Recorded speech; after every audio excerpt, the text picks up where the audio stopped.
ณีวงศ์เกิดเมื่อวันที่6 เดือน 8 สบายดีเด้อพี่น้องเด้อ ที่ ส บ้าน บายดี FC นาโมง ทุกคน เมืองไซภูทองแห่งสวรรณเขต เพิ่นอ่านประวั เป็ ติ นลู ย่อก ข ข อ อง ง ลุ เฒ่าง เก อั ศ มมาลา และนางสอนซึ่งได้เสียชีวิตไปแล้ว มีอายและน้องร่วมกันทั้งหมด7 คน เป็นหญิง3 คน เสียชีวิตไปแล้ว3 คน ด้านครอบครัวได้แต่งงานกับนางจิตจะวงศ์ศรีโยธา มีลูกร่วมกัน2 คนคือท้าวสิทธิกรคำมณีวงศ์หรือท้าวเต้า และก็นางวนิดาคำมณีวงศ์หรือนางดีด้านการเคลื่อนไหวทางด้านสังคมและประวัติของพวกเกี่ยวในผ่านมาพออายุได้8 ปีพวกเกี่ยวได้เข้าโรงเรียนประถมสมบูรณ์อยู่บ้านนาบ่อเมืองไซภูทองแขวงสวรรณเขตจากนั้นก็ได้สืบต่อเข้าโรงเรียนมัธยมอยู่โรงเรียนมัธยมดงดอกไม้จบแล้วก็ได้สืบต่อไปเรียนที่อุดมเมืองปากซ่องแห่งสวรรณเขตภายหลังจบสายสามัญแล้วผู้เกี่ยวก็ได้สืบต่อเข้าไปเรียนวิชาเฉพาะอยู่นครหลวงเวียงจันทร์โรงเรียนการสร้างปากกระซักภายหลังจบสายวิชาเฉพาะเรียบร้อยแล้วผู้เกี่ยวก็ได้ถูกซับซ้อนให้มาเป็นอาจารย์สอนอยู่โรงเรียนการสร้างสวรรณเขตไปได้ระยะหนึ่งด้วยความยังห้องต้องการของเวียกงานที่จำเป็นและหีบด่วนผู้เกี่ยวก็ได้ถูกซับซ้อนเข้าไปเรียกอยู่บริษัทมินเซนกับเย็บกูระเบิดฮอดปี1987ผู้เกี่ยวที่ได้ออกมาสร้างเศรษฐกิจครอบครัวร่วมกับครอบครัวของผู้เกี่ยวผ่านการเคลื่อนไหวเวียกงานกับครอบครัวผู้เกี่ยวได้มีความมุ่งมั่นขยันเพียรนักเบาเอาสู้ตามเหื่อแหงของผู้เกี่ยวตามความสามารถและมีความสามัคคีหักแพงกับญาติพี่น้องด้วยความดีมาตลอดมาด้านสุขภาพความจริงแล้วท่านอมราคำมณีวงศ์เป็นคนที่มีสุขภาพแข็งแรงบ่มักเจ็บบ่มักเป็นและบ่เคยเข้าห้องหม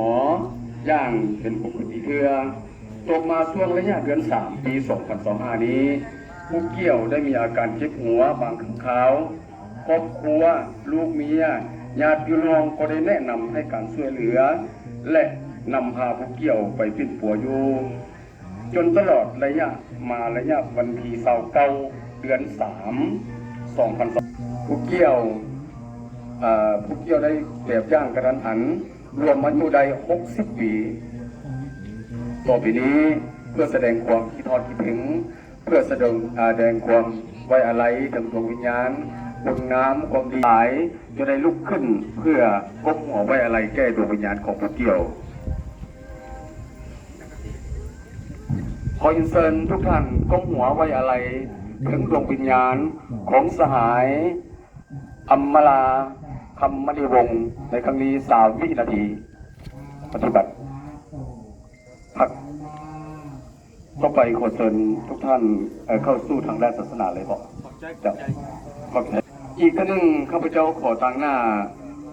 ครอบครัวท่านนางไม้จิตจะหลวงศรีโยธาขอแสดงความขอบใจ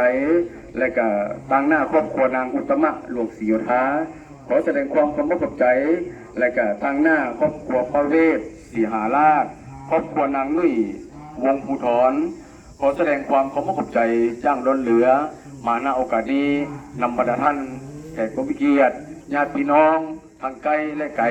ที่ได้สละเวลาอันมีคุณค่าของพวกท่านมาแสดงความเสียใจมาแสดงความไว้อาลัยแก้ครอบครัวของพวกข้าพเจ้าในครั้งนี้ขออวยใส่พรให้ทุกท่านจงมีสุขภาพเข้มแข็งกลับบ้านกลับเมืองด้วยความตลอดปลอดภัยพวกข้าพเจ้าขอเป็นพี่น้องของพวกท่านตลอดไปขอขอบใจเจ้าก็ขอขอบใจนำทานทำผ่านหลวงศรีโยธาตั้งหน้าครอบครัวที่ให้เกียรติขึ้นผ่านชีวประวัติย่อของทานอัมมาลาคำมณีวงศ์และกล่าวคำขอบใจนำบรรดาแขกจะลำดับต่อไปกับขอมอบพิธีให้อาจารย์ดำเนินพิธีทางศาสนาต่อขอให้ตัวมาลาหัตสัมมาสัมพุทธัสสะนะโมตัสสะภะคะวะโตอะระหะโตสัมมาสัมพุทธัสสะ เยมินาสกาเลนะตัมโตธามาปิปุสยามาอาระหังสัมมาสัมพุทโธภะคะวาวะทาภะคะวะตามาปิวาเทมิเยมินาสกาเลนะตัมธัมมังอภิปุสยามาสวากขาโตภะคะวะตาธัมโมธัมมังนัมสสามิเยมินาสกาเลนะตังสังฆังอภิปุสยามาตบตัวหน้าห้องพระเมมเป็นสีด้านแล้วก็ได้นอน ต่อไปเป็น สำหรับเจ้าภาพผู้ว่างผ้า บาง ไตร สกุล หลังจากว่างแล้วตำแหน่งให้ยั ผ้าไตรจีวร ส่วนของไปของลาวด้วยกันเด้อเพื่อหลีกการได้บนประสงค์ทั้งหมดนะกันได้นอนที่จะเพิ่มตลาลงมาพิจารณาพระบังคุณนาทัพของทางอัมมาลาธรรมนิวงศ์ปริมณแล้วก็ได้นิมนต์พระสงฆ์และการแม่ขาวเจ้าภาพเดินไปเด้อนอนสององค์กับไปนอนมาประจำอยู่โอนำหอม วางผ้า เพื่อรอถ่ายลาบรถตุนตะพุนน้ำหอม บางสกุลก็แล้วเนาะนั่งใจเขาสู่พิธี สององค์ก็หลังจากประชุมเป็นพิจารณาของคุณงานศพเป็นร่างดอกไม้ทูบเทียนแล้วปัญญาออกมาถึงล่างรถตุนตะพุนน้ำหอมไปเลยเนาะ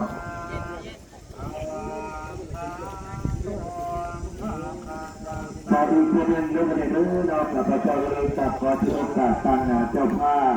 จากคือตั้งหน้าครอบครัวตั้งหน้าญาติพี่น้องของท่าน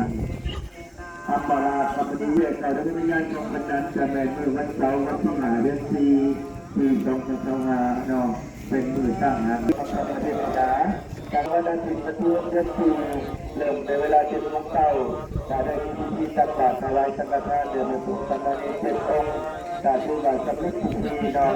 จะแสดงการจุดพระพุทธโอกาสเกิดมาใหญ่พวกชาวพี่ชาวน้องเลยเนาะให้ไปทำบุญทำชาติตักบาตรรวมกันนะครับพอพระพันธ์เทวดาเกิดที่มาจากประเทศกันไกลกันไกลกันไกลทั้งบุรีได้ช่องเลิกจะดีเนาะทั้งบุรียังบุรีได้จะดีพร้อมเราคืออันว่าจะภาพเป็นลงเป็นเลิกเป็นใหญ่ช่องบุตรบุตรถึงการแบ่งให้คือเอาพุทธประกาศได้ไปเลยมือตั้งมือเสียมันมีมันเสาที่มาเนี่ยเราเป็นมือตั้งเนาะวันอาทิตย์วันเสาร์สักบาทถวายสังฆทานแต่ประสงค์จะมาเรียน7 องค์กับชื่อว่าจบพิธีจากพระนิมนต์สัปเดชที่ยังเหลืออยู่ทั้งศาลาทั้งหมดแล้วไปเลยเนาะเอาพากันลงมาเอาดอกไม้ทูบเทียนแล้วก็ได้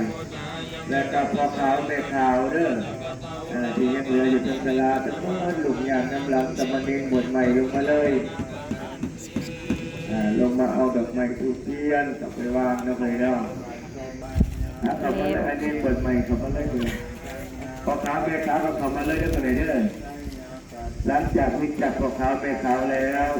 ลำดับต่อไปกับขอทุกโอกาสเชิญเชิญบรรดาเกียรติทุกท่านที่มาร่วมในงานในวันนี้ถ้าท่านเข้ามาเอาดอกไม้ทูบเทียนกลับไปวางตามลำดับนอกท่านเจ้าภาพกับผู้ที่ส่งเสด็จช่วยข้างออกด้วยกันเด้อ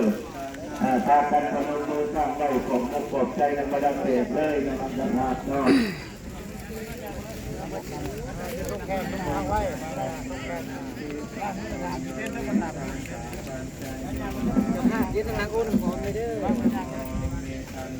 ถ้าบ้านไม่ขาวก็ได้ไม่ขาวมาเลยและการชุดเพื่อลดบุรีครับรถขับส่งที่บ้านเด้อผู้ใดผิดชอบจะแบ่งเป็นการเตรียมรถไปเลยผมว่าที่บ้านไปแล้วเพิ่นขยับออกเมื่อก่อนเนาะยังเป็นมีธุระมีอยากพักไปเนาะเพิ่นจะชุดเพื่อดีเฉพาะชุดเพื่อลดที่บ้านเด้อเรื่องชุดเพื่อลดเชื่อมแบบใหม่เลยชุดเพื่อลดเน็ตขาวแบ่งให้รอดหาก้อนเนาะบ่เข้าออกเมื่อไหร่บดีการบดีนายกเชิญประเทศทุกท่านเนาะทางการเข้ามาเอาดอกไม้ทูบเทียนกับไปวางสำหรับเกิดมันงานเป็นจากไปกับผู้ที่เป็นผู้รวมคิดรวมทานรวมตัวยุทธตัวงานในงานจำลองแต่คนในงานก็เป็นแต่ที่ว่าได้สำเร็จรวมไปด้วยความสำเร็จสมงานเป็นแล้วทางเจ้าภาพขอขอบคุณขอบใจธรรมดาเกิดเวลาเนาะขอองค์ใจในพร พระดาเกิดมีความเป็นความสุขใจสบายใจมีเกิดความคิดความเจริญและประเสริฐปรารถนาสิ่งใดก็ขอให้ได้สมดังความมุ่งมั่นปรารถนาทุกประการผู้ใดบุญยากเรื่องการงานจะลงมาทำเงินเต่าประเทศประเทศเมื่อที่เต่าที่บ้านจะได้ทางเจ้าภาพเป็นการเลี้ยงอาหารแต่ที่มีหลากหลายอย่างมีของหวานของข้าวเอาไอ้ตัวเบ็ดใหม่ไปพาไปไกลเด้อตัวเบ็ดใหม่พอขาวเมฆขาว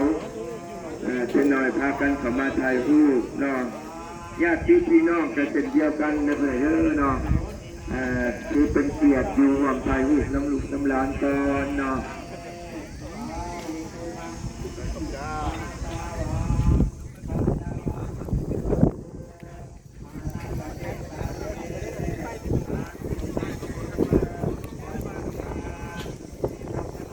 คอยเข้าคอยออกนั่นเลยเด้อดอกเกศเกศร้ายน้องมันนี่เนาะ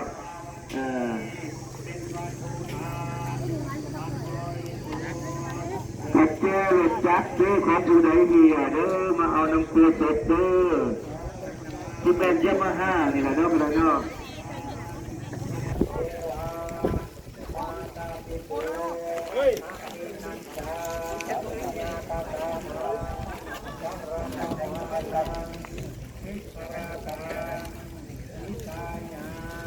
ไปสู่สุขติเด้อ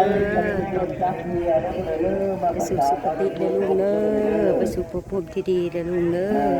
เพราะว่าคุณพูดบ่ได้นะตาคุณจบจบกันอะไรเราขอโทษน้ำน้องย้อนทำที่เป็นปูที่จะบ้านพาเป็นเรื่องต่างเป็นจับปู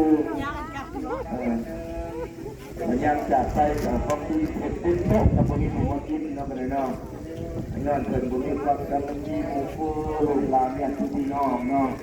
เป็นการส่งเอาคนเธอเอาแบบอย่างงามของธรรมนาธรรมนิวงศ์เนาะ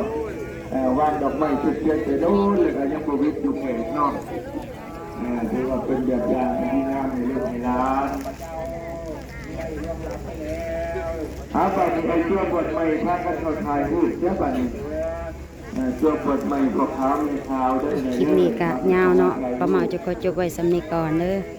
พบกันคลิปหน้าพี่น้อง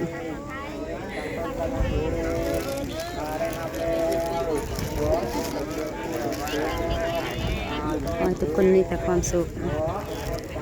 สุขภาพแข็งแรงบ่สุขสุขคนเด้อผู้ที่มาร่วมการร่วมงานขอให้สุขภาพแข็งแรงผู้ที่เขาเบิ่งเขาส้มก็ขอให้สุขภาพแข็งแรง